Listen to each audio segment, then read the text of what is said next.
जय माता दी। ओम नमः शिवाय। अश्विन मास के शुक्ल पक्ष की एकादशी को पापांकुशा एकादशी कहा जाता है।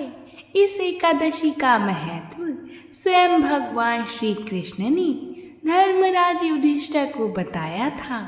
आज हम सभी पापांकुशा एकादशी की पौराणिक कथा को सुनेंगे।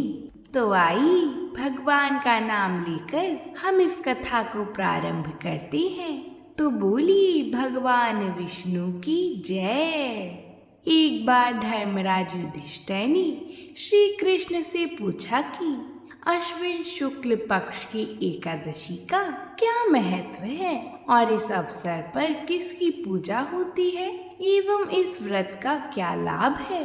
युधिष्ठिर की मधुर वाणी को सुनकर गुणातीत श्री कृष्ण भगवान बोली, हे कुंती नंदन, अश्विन माह के शुक्ल पक्ष की एकादशी का नाम पापांकुशा है। इसका व्रत करने से सभी पाप नष्ट हो जाते हैं तथा व्रत करने वाला अक्षय पुण्य का भागी होता है। इस एकादशी के दिन इच्छित फल की प्राप्ति के लिए भगवान विष्णु का पूजन करना चाहिए। इस पूजन के द्वारा मनुष्य को स्वर्ग लोक की प्राप्ति होती है। हे राजन, जो मनुष्य कठिन तपस्याओं के द्वारा फल की प्राप्ति करती है, वह फल इस एकादशी के दिन क्षीर सागर में शेषनाग पर शयन करने वाली भगवान विष्णु को नमस्कार कर देने से मिल जाता है। इस व्रत को पूर्ण श्रद्धा से करने वाली मनुष्य को कभी भी यमदंड का भय नहीं रहता। मनुष्य को अपने जीवन काल में सदैव पाप कर्म करने से बचना चाहिए। भगवान श्री हरि विष्णु का किसी भी स्वरूप में पूजन और स्मरण हमेशा सुखदायी और पापांशक रहता है। किंतु पापांकुशा एकादशी के दिन किया जाने वाला भगवान श्री हरि का पूजन और कीर्तन मनुष्य के सभी कष्टों का निवारण करता है। हे राजन, अब मैं तुम्हें इस एकादशी व्रत की कथा सुनाने जा रहा हूँ। अंततः अब तुम इसे बड़े ध्यान से सुनना। प्राचीन काल में विंध्या पर्वतमाला में क्रोधन नामक एक बहेलिया निवास करता था। वह अपने स्वभाव से बड़ा ही क्रूर और अत्याचारी था। उसने अपना संपूर्ण जीवन लूटपाट, मदपान, परस्त्री गमन और पाप कर्मियों की संगति में ही व्यतीत किया हुआ था। एक दिन जब उस बहेलिये का अंतिम समय आया, तब यमराज ने अपने यमदूतों को भेजकर उसे संदेश पहुंचाया। यमदूत ने कहा, हे क्रूर, तुम्हारे जीवन का अब अंतिम समय आ गया है। कल तुम्हारा अंतिम दिन है। कल हम तुम्हें लेने आ रहे हैं। बहेलिये ने जब यह बात सुनी तो उसके होश उड़ गए और वह भय के मारे व्याकुल हो गया। उसे कुछ सूझ नहीं रहा था कि वह इस अवस्था में क्या करे। अंततः वह वन वन भटकता ऋषि अंगिरा के आश्रम में पहुंचा। आश्रम में ऋषि को अपने सम्मुख पाकर उनके श्री चरणों में नतमस्तक होकर प्रार्थना करने लगा।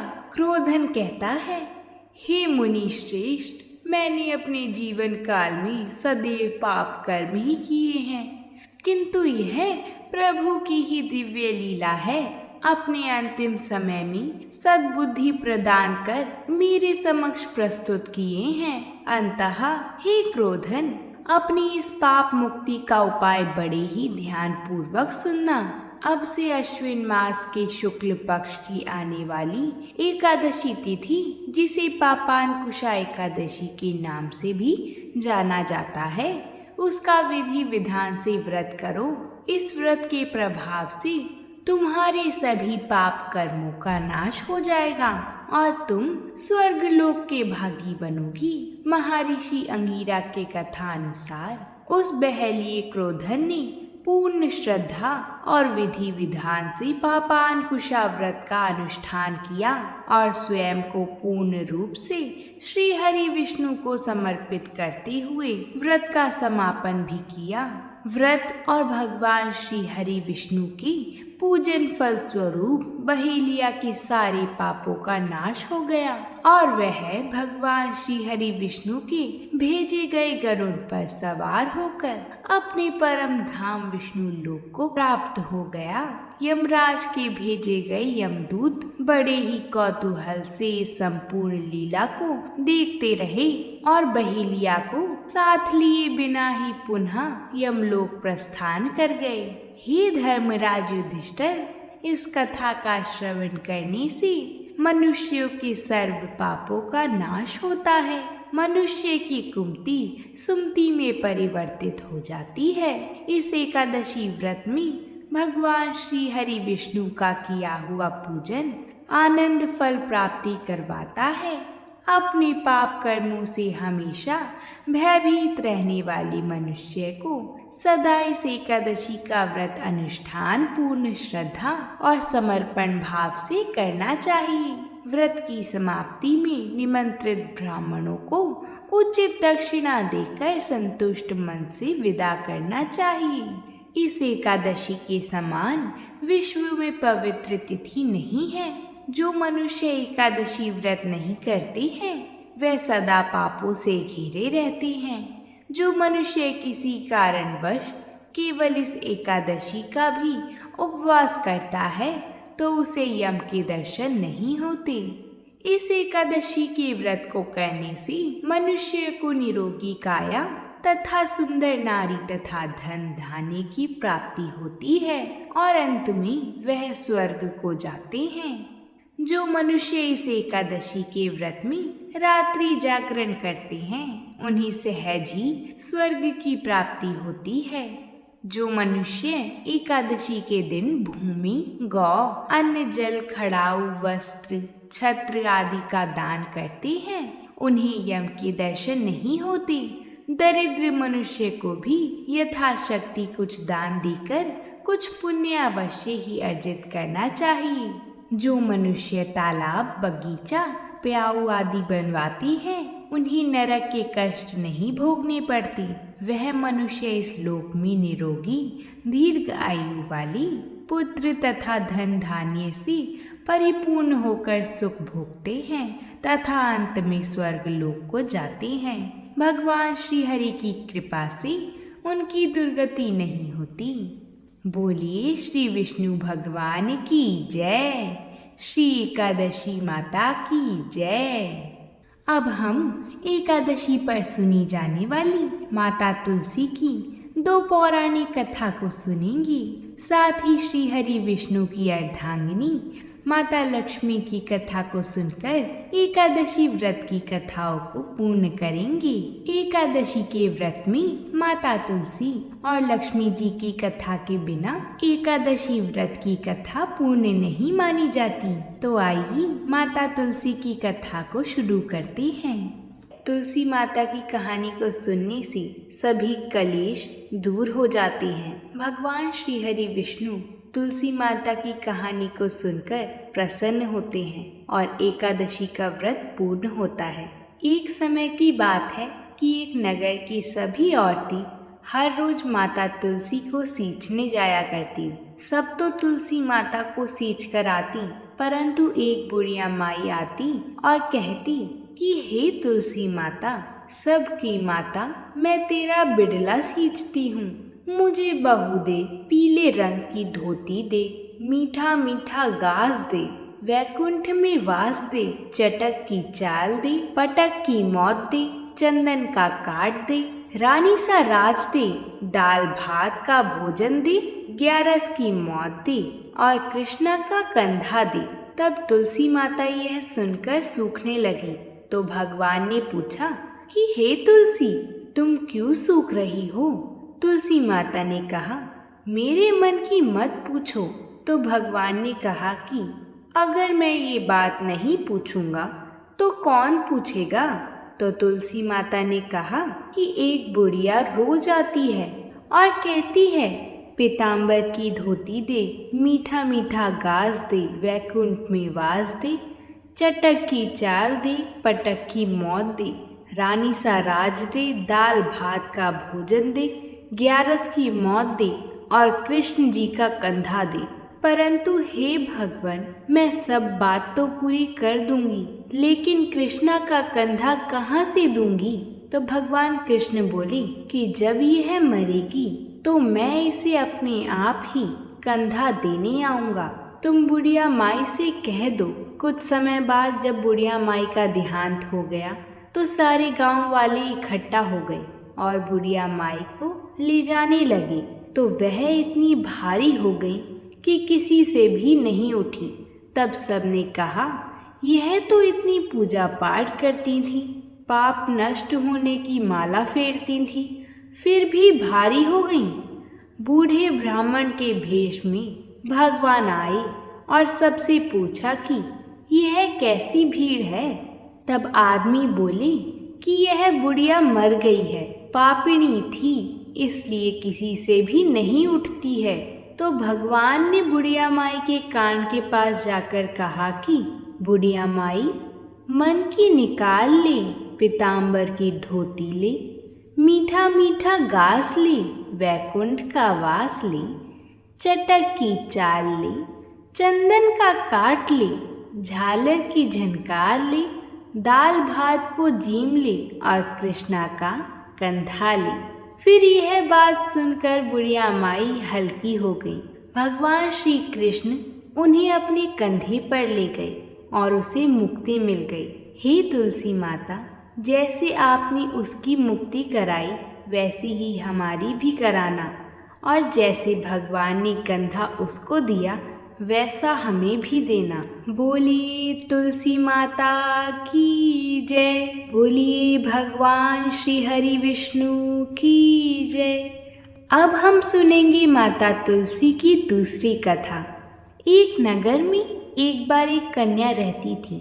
जब वह थोड़ी बड़ी हुई और जब उसको समझ आने लगी, तब से ही वह तुलसी माता जी की पूजा करने लगी थी। उसके प्रतिदिन का नियम था कि तुलसी माता जी का पूजन करने के बाद ही खाना खाती थी। जब वह कन्या शादी के लायक हुई तब उसके माता पिता ने उसकी शादी करवा दी। कन्या को उसके माता पिता ने दहेज में भी एक तुलसी का गमला दिया।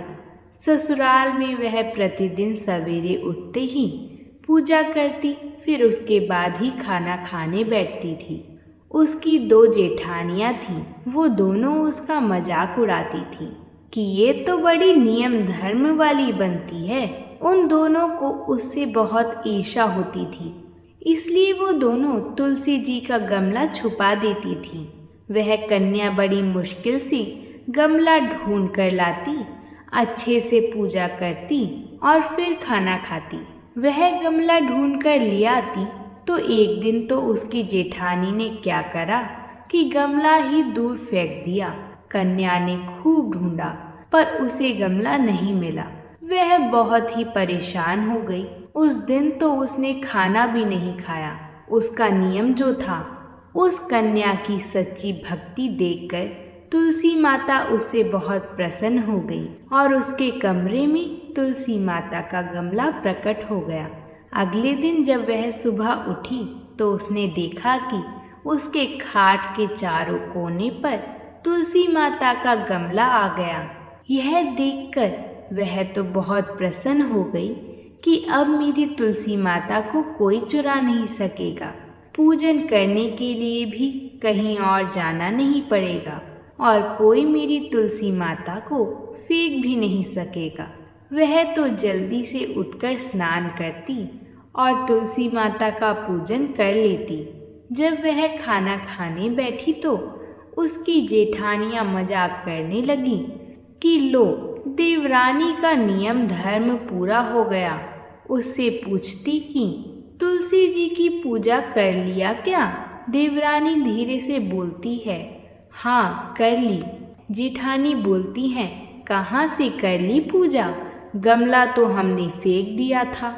देवरानी कहती हैं कि देख लो, मेरे कमरे में खाट पर ही तुलसी माता विराजमान हैं। जब जेठानियों ने तुलसी माता को देखा तो जेठानियाँ बहुत शर्मिंदा हुई और बोली कि देवरानी, तेरी भक्ति तो सच्ची ही है। हमने तुझे बहुत परेशान किया, हमें माफ़ कर दे। देवरानी उन्हें माफ़ कर देती है। हम भी तुलसी माता जी से यही प्रार्थना करते हैं कि हे तुलसी माता, जैसे कृपा आपने देवरानी पर करी वैसे ही हम सब पर भी करना। बोलिए तुलसी माता की जय, बोलिए भगवान श्री हरि की जय। भगवान श्री हरि विष्णु और माता लक्ष्मी का स्मरण करते हुए चलिए सुनते हैं माता लक्ष्मी की कथा को। माता लक्ष्मी भगवान श्री हरि विष्णु की पत्नी हैं, साथ ही धन और वैभव की माता मानी जाती हैं और जिस घर में यह विराजमान होती हैं उस घर में किसी भी प्रकार की दरिद्रता वास नहीं करती। जब भी भगवान श्री हरि विष्णु का उपवास किया जाएगा या उनकी कथा का श्रवण किया जाएगा तब तब माता लक्ष्मी को भी पूजा जाएगा और उनकी कथा का श्रवण भी किया जाएगा। माता लक्ष्मी के पूजन से तथा उनकी व्रत कथा को सुनने से घर में खुशहाली, धन संपत्ति और किसी भी तरह की दरिद्रता वास नहीं करती है। बोलिए माता लक्ष्मी की जय। एक गांव में एक साहूकार रहता था। साहूकार के एक बेटी थी। वह प्रतिदिन पीपल सींचने जाती थी। पीपल के वृक्ष में लक्ष्मी जी निवास करती थी। पीपल में से लक्ष्मी जी प्रकट होती थीं और चली जाती थीं। एक दिन लक्ष्मी जी ने साहूकार की बेटी से कहा, तू मेरी सहेली बन जा। तब लड़की ने कहा कि मैं अपने पिता से पूछकर कल बताऊंगी। साहूकार की बेटी ने घर जाकर अपने पिता को सारी बात बता दी। तब उसके पिताजी बोले, वह तो लक्ष्मी जी हैं, तू तो लक्ष्मी जी की बात मान ले, अपने को और क्या चाहिए, तू लक्ष्मी जी की सहेली बन जा। दूसरे दिन वह लड़की फिर गई। तब लक्ष्मी जी पीपल के पेड़ से निकल कर आई और कहा, सहेली बन जा। तो लड़की ने कहा, बन जाऊंगी, और दोनों पक्की सहेलियां बन गईं। लक्ष्मी जी ने सहेली से कहा, सखी तू कल मेरे घर भोजन पर आना, भोजन का न्योता दिया है। घर आकर लड़की ने माता पिता को कहा कि मेरी सहेली लक्ष्मी जी ने मुझे खाने का न्योता दिया है। तब लड़की के पिता ने कहा कि सहेली के जिमाने जइयों पर घर को संभाल कर जाना। तब वह लक्ष्मी जी के यहाँ जीमने गई तो लक्ष्मी जी ने उसे शॉल ओढ़ने के लिए दिया, रुपए दिए, सोने की चौकी दी, सोने की थाली में 36 प्रकार का भोजन जिमा दिए। जीम कर जब वह जाने लगी तो लक्ष्मी जी ने पल्ला पकड़ लिया और कहा, हे सखी मैं भी तेरे घर जीमने आऊंगी। तो उसने कहा, सखी जरूर आना। वह घर जाकर चुपचाप बैठ गई।